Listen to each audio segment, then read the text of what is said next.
NU bukan mitra pemerintah, tapi NU adalah owner, pemilik negara ini, pemegang saham negara ini. Bukan sekedar mitra pemerintah, NU pemilik saham. Kalau NU tidak diperankan, kerugian besar akibatnya seperti Orde Baru. Karena Orde Baru tidak menggunakan NU, tidak merangkul atau mengajak NU, krisis yang luar biasa. Karena ada bagian komponen bangsa yang besar yang tidak diajak ngomong. Terjadi krisis yang luar biasa. Krisis agama, krisis akhlak, krisis hukum, krisis politik, krisis moneter, krisis ekonomi, krisis pangan. Betul-betul. Ayo, sekali lagi NU nggak diajak, krisis menang bakal.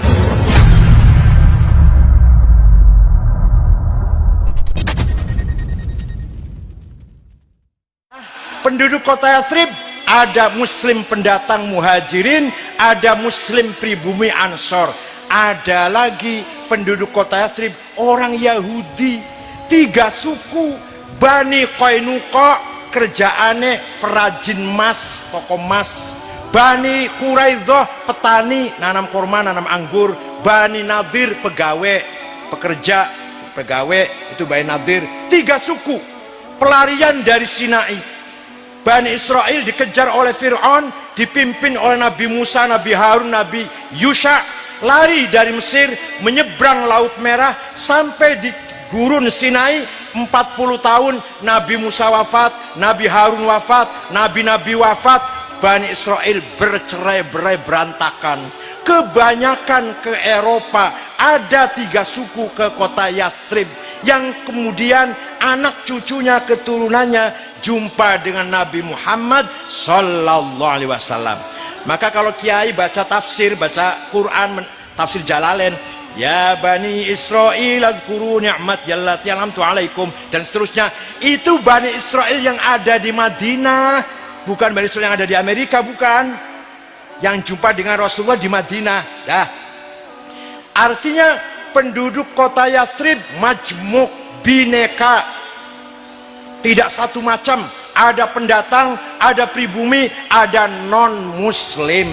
Kanjeng Nabi lajeng mengambil keputusan tegas, Bismillahirrahmanirrahim, hadza kitabu Muhammad, ini ketetapan Muhammad.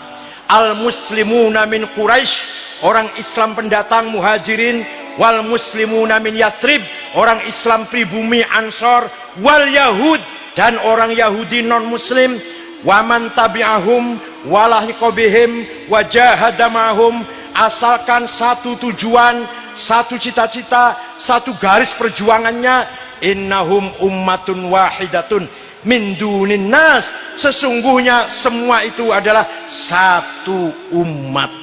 Jadi Kanjeng Nabi membangun umat yang berdasarkan tamadun, berdasarkan kebenaran, budaya, peradaban, bukan berdasarkan suku atau agama. Akhirnya setelah itu disepakatin, kota Yathrib diganti namanya Madinah, dari kata tamadun, madani, madaninya berperadaban, berbudaya, berakhlak, tidak pandang bulu. Yang benar pasti dilindungi hukum, yang salah pasti dikenai hukum. Agamanya apa saja, sukunya dari mana saja, namanya kota Madinah. Kanjeng Nabi tidak mendirikan negara Islam. Sekali lagi, Rasulullah tidak memproklamirkan berdirinya negara Islam, tidak. Dan tidak negara Arab, tidak. Negara Madinah yang di dalamnya ada Islam, ada Yahudi. Bukan negara Arab, karena di situ ada yang bukan Arab, yaitu orang Yahudi, Bani Israel. Jadi Kanjeng Nabi 15 abad yang lalu telah membangun konstitusi yang modern. Konstitusi yang modern, bukan berdasarkan agama, bukan berdasarkan suku. Begitu pula Nahdlatul Ulama tahun 36, 9 tahun sebelum merdeka, punya gagasan, punya ide, Indonesia menjadi negara, bukan negara agama, bukan negara suku, namanya negara Indonesia. Paham betul? Paham betul? Jadi kiai-kiai itu ngerti Kanjeng Nabi bukan tidak memiliki negara Islam, tidak memiliki negara Arab. Maka kiai Indonesia bukan negara Islam, bukan negara Katolik, bukan negara Buddha. Indonesia bukan negara Jawa, bukan negara Madura, bukan negara Batak, Dayak, Ambon, Bugis, Melayu, bukan negara suku. Indonesia. Lajeng Kiai Wahid Hashim bapaknya Gus Dur dimasukkan ke dalam anggota inti BPUPKI, Badan Upaya Persiapan Kemerdekaan Indonesia. Ketuanya Soekarno, sekretarisnya Muhammad Hatta, anggotanya Agus Salim, Kahar Muzakir, Wahid Hashim, Muhammad Yamin, Abi Kusno, Laimena Marimis. Jadi NU itu ikut menjadi panitia berdirinya negara Indonesia. Paham betul? NU bukan mitra pemerintah, tapi NU adalah owner, pemilik negara ini, pemegang saham negara ini. Bukan sekedar mitra pemerintah. NU pemilik saham. Kalau NU tidak diperankan, kerugian besar akibatnya seperti Orde Baru. Karena Orde Baru tidak menggunakan NU, tidak merangkul atau mengajak NU, krisis yang luar biasa. Karena ada bagian komponen bangsa yang besar yang tidak diajak ngomong. Terjadi krisis yang luar biasa. Krisis agama, krisis akhlak, krisis hukum, krisis politik, krisis moneter, krisis ekonomi, krisis pangan. Ngoten-ngoten. Ayo, sekali lagi NU nggak diajak, krisis meneh bakal.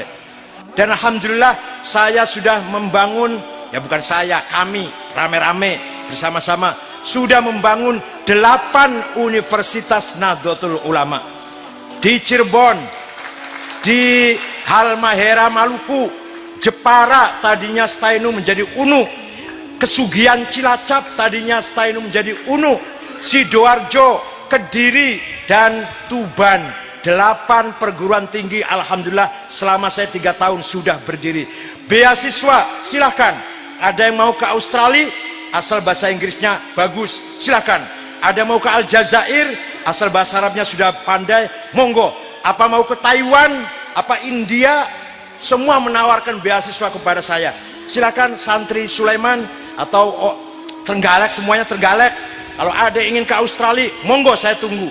Ingin ke Aljazair, ingin ke Sudan, itu yang Arab, atau Taiwan, syaratnya iso bahasa Cina. Atau ke India, bahasa Inggris India. Itu 10. Kemarin saya mengirim Australia 70, ngirim ke Maroko 45, ke Amerika 5. Alhamdulillah sudah pada belajar ke sana. Nanti pulangnya kita tunggu akan menjadi calon-calon pemimpin NU yang berkualitas. Ilmunya bagus, penuh, akhlaknya karimah. Itulah akhlak ahli sunnah wal jamaah.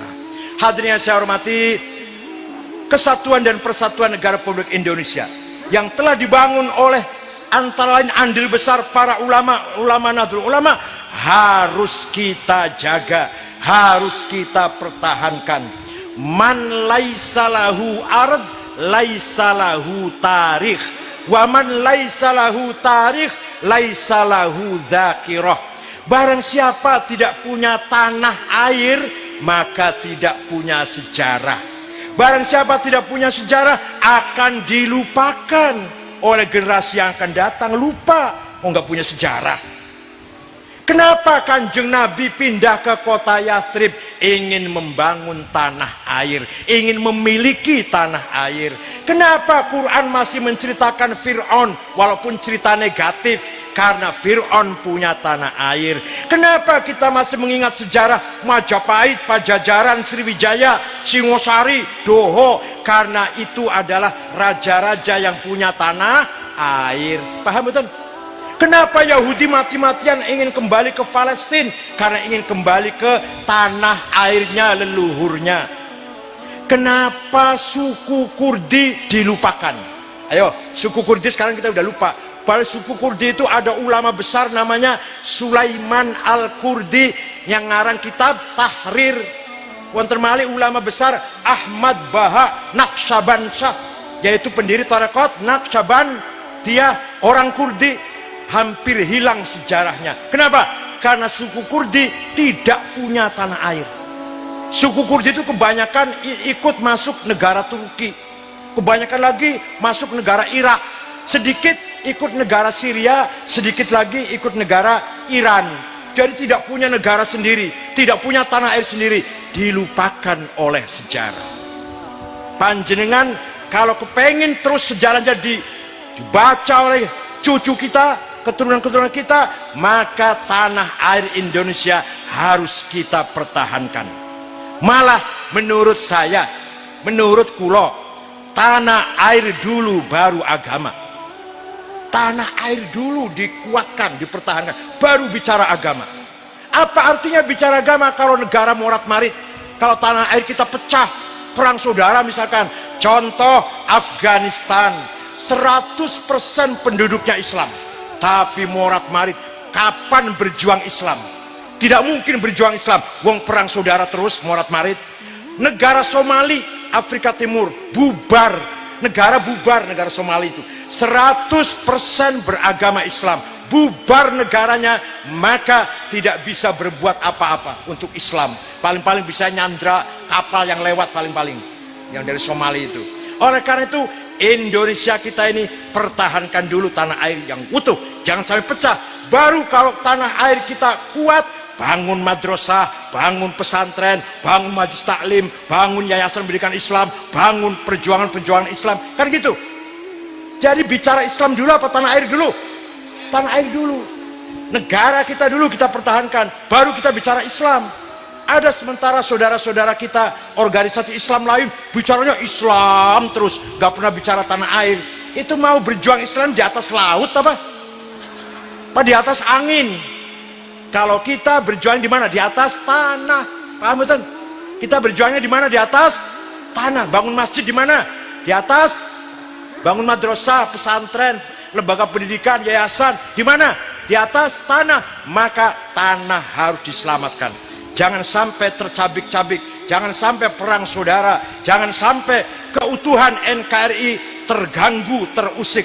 Maka kalau tanah air kita NKRI kuat, mari kita berjuang Islam di atas tanah air, di atas negara yang kuat itu. Itu nanti Islamnya akan baik dan akan kuat juga.